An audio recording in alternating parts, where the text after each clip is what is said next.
what a lovely morning. Much nicer than the last couple of days. Morning, everyone. It's a bit nippy today, although I am enjoying the cold much more than the rain we've had recently. Wasn't the weather rotten? It was absolutely disgusting. The fields are actually drying out a little bit now, but I mean,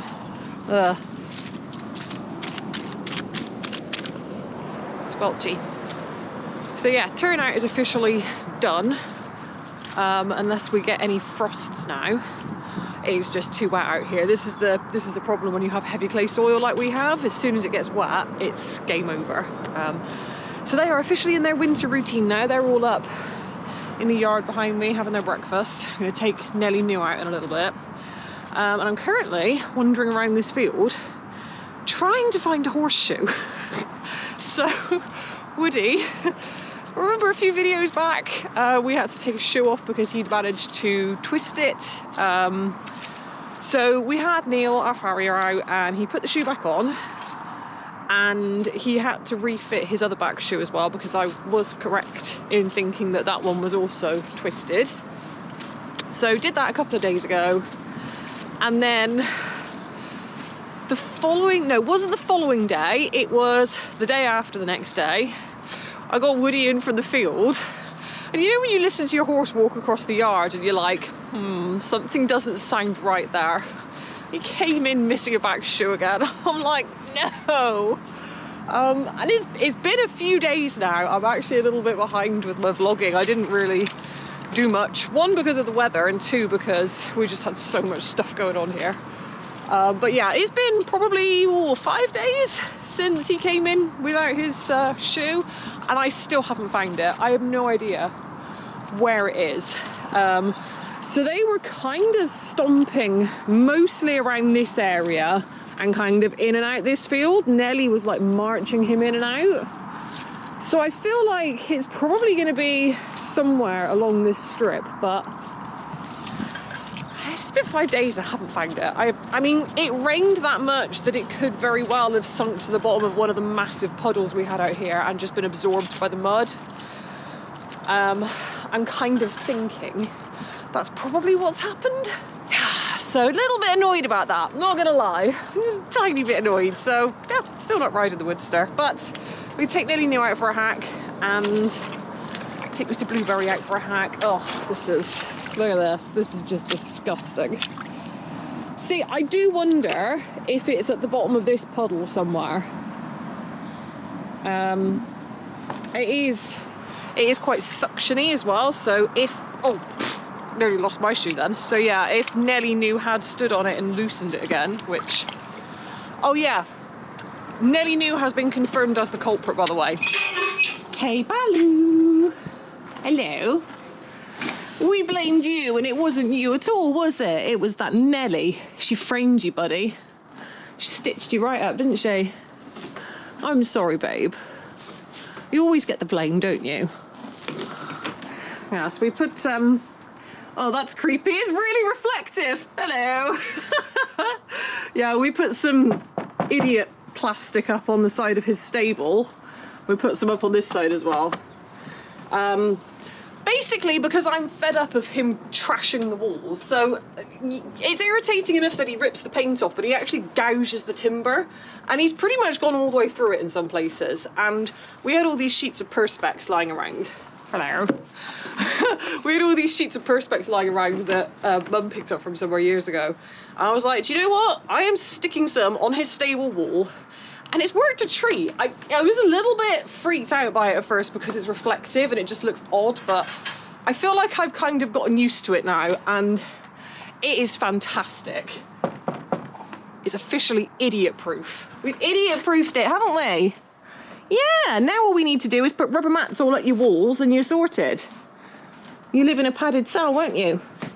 He needs to live in a padded flipping cell, this is what I'm telling you. There we go, that's a bit better. It kind of looks like somebody actually gives a damn now. I honestly don't know how we get into such a mess all the time. Well, I mean, I know how the mess happened yesterday because, you know, we were doing jobs and then it got dark and then we just kind of put the horses to bed and ran away. But, like, do you know, sometimes I watch other people's YouTube channels and I look at their immaculate, perfect, beautiful yards. Like, clearly a lot of these people have got a lot of money. Certainly a lot more money than we have, that's for sure. And I look at these yards and I'm like, how do they stay so immaculate? I don't get it. Like, you never see mud, you never see a dirty rug on a horse, you never see a dirty horse for that matter. You never see anything out of place. And I'm like, how is this even possible? I don't understand. Like, is it just that these channels are like completely and entirely staged? Is it done like a set? Because I like, there's a few channels that I follow that I feel like that is the case. I mean, they even use like stage lighting and everything. They've got like really, really expensive filming kit. They have like a cameraman and everything. And like, that is quite clearly staged. Like, that's not what I would call a vlogging channel. They're just making TV style videos, really. But like, for some of the other vloggers out there, like, I don't get it. Like, do they just show the good bits maybe? Maybe everybody has the same level of junk and stuff going on as we have, but maybe it's all like tucked around the back or something like that. I don't know. I really don't know, but yeah. It gets me wondering sometimes, like, how do some people give the impression of absolute perfection all the time? Because it's not possible here. It's just absolutely not possible here. No, don't get it. Do you guys get it? Because I certainly don't get it.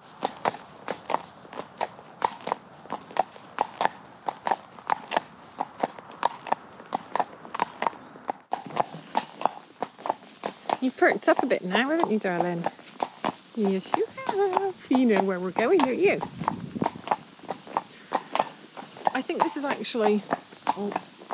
Oh no, it's just a person walking down the road, probably wondering what I'm doing, but oh well, they're far enough away that I don't care right now. So we're going on.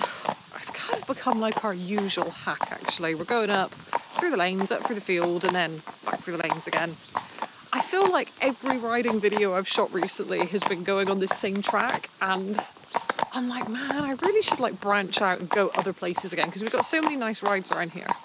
But this ride is just so convenient for us. Like, it's really local. You can do it in under an hour.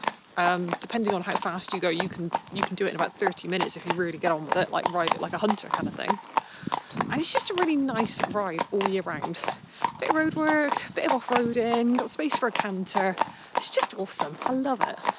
And she is definitely perking up now. She's getting to the point where she's like, I know why we've come. And she sussed out my mood as well. She knows that I have no intention of being a responsible adult today. I want to have some fun, and she knows it. You ready, aren't you, bird? Is the gate open, or have we got to open it properly this time? Give it a push and see. Give it a push. Give it a push. Give it a push. Oh, it's shut, isn't it? Okay, that's cool. Right. All right, let's put you in this way. Nice and close. Oh, good girl. No, don't pull towards the... Oh, you were perfect then until you pulled towards the hedge, weren't you? Good girl. There we go. Oh, that log smells disgusting. Absolutely soaked in creosote. Which, you know, I get it. It's useful. It preserves it, but... hate the smell. You having difficulty with your snack there, huh? Yeah, we got to be responsible and shut it this time, haven't we? Got to leave it how we found it. Over. Over. Over. Over. Good girl. Come on. Nelly, the leg is asking something. There you go. Oh, not too close. I don't want to lose my knee. Good job. Yeah, look at that. You're getting the hang of these now, aren't you? Well, you've done it a couple of times. I don't know how I feel about you eating that prickly stuff. Yeah, there we go. Thank you. So a little bit of practice and you'll be an absolute darling at gates again, won't you? It's never been your favourite thing, to be fair. Woodster's good at gates. Nelly just doesn't see the point in having to stand around. Like, once she's okay opening it and going through, but then once you've gone through it, she's like, well, why can't we just carry on? Why do we have to shut the damn thing? steady.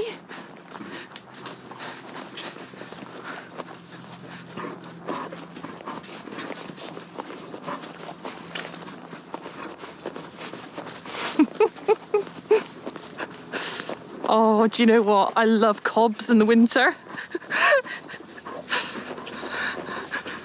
They're so much fun.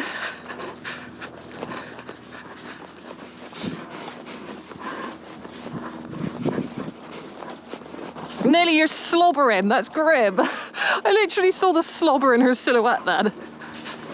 Oh, it's a bit wet, isn't it? Come on.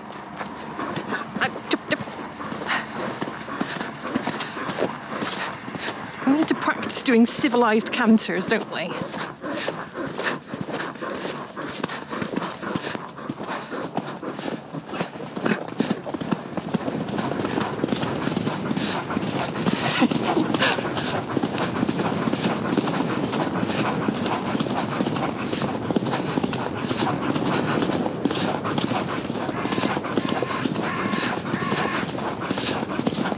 This is how much I trust this horse.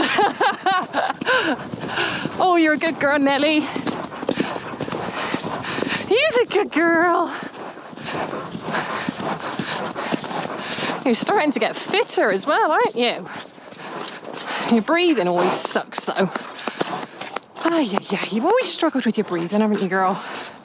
Never mind, doesn't seem to slow you down, does it? Oh. Good girl. Well done. Well done, Nelly. I wish I could figure out how to do this gate from on board, but I just don't think it's possible. Now let's hop off. Let's be reasonable people. Ooh, someone's celebrating Halloween. And my horse did not even look at it. Oh, she's a good girl.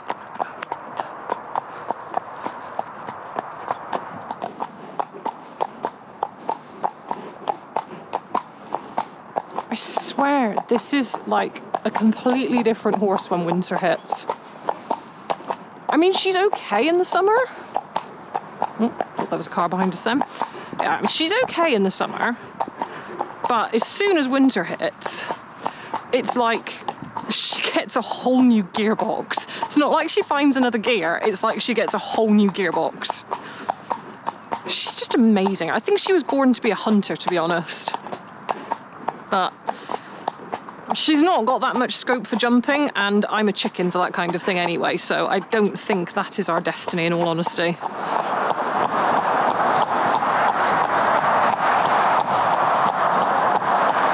Good job.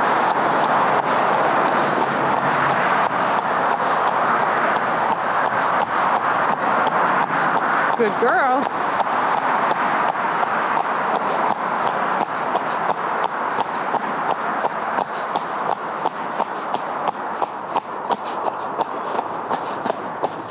Wait. Ooh. Ooh. Now we're going to stand here for a minute now, because clearly our white line training needs a bit of tweaking as well, huh? Yeah, it does. There's no cars coming up behind us. So this is something I'll do with all my horses, especially young ones, but, you know, if they need brushing up on it later on in life, that's fine as well. And that is, we walk up to a white line and we stop and we stand. And I have been known to make them stand here for like 20 minutes in the past. You see, she's still fighting me to go forward a little bit. Oh no, she's starting to accept it now. Good girl. Now she's still thinking about fidgeting though. So we're just going to stand here basically until she accepts the fact that we're standing and waiting and stops arguing over it. And you're still arguing. And she's very stubborn. She will argue for a long time. The boys, when they get to a white line, they're like, yep, it's cool, we'll just stand here and wait until we're told to go. But you're strong-minded, aren't you, bird? And the idea of the exercise is that I should be able to sit here completely relaxed and not worry about her marching off. Yes. So one of my biggest pet peeves, actually, is when people don't train their horses to stop and stand at junctions. It's so bloody dangerous. So dangerous. Which is why we're doing this. Not to say that you're particularly naughty or difficult with it, but it's just out of principle. We want to make sure that that rule is engraved in that pretty little brain of yours, don't we? And no spinning or turning either. You stand. Good girl. She's chomping on her bit in protest. No.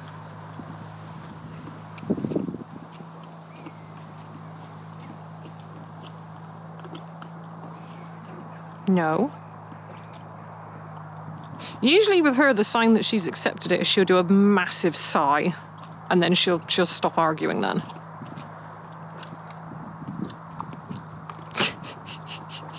It's cool, bird. I got all day. Don't you swish your head at me. I saw that. And stop trying to swing your butt out as well. It's cheeky.